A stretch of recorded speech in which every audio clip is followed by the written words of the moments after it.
ഇന്നത്തെ വീഡിയോയിലേക്ക് എല്ലാവർക്കും സ്വാഗതം. ഇന്ന് ഞാൻ പരിചയപ്പെടുത്താൻ പോകുന്നത് ഒരു തെറ്റിപ്പൂവാണ്. തെറ്റിപ്പൂവ് ഉണ്ടാകുന്ന ഒരു ചെടിയാണ്.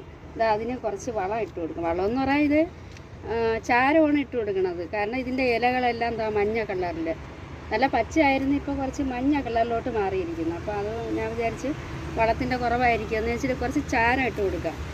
അപ്പോൾ കുറച്ച് മാറ്റം ഉണ്ടാവുമെന്ന് തോന്നുന്നു. നമുക്ക് നോക്കാം. അതിൻ്റെ മീതെ കുറച്ചുകൂടെ മണ്ണിട്ട് കൊടുക്കാം.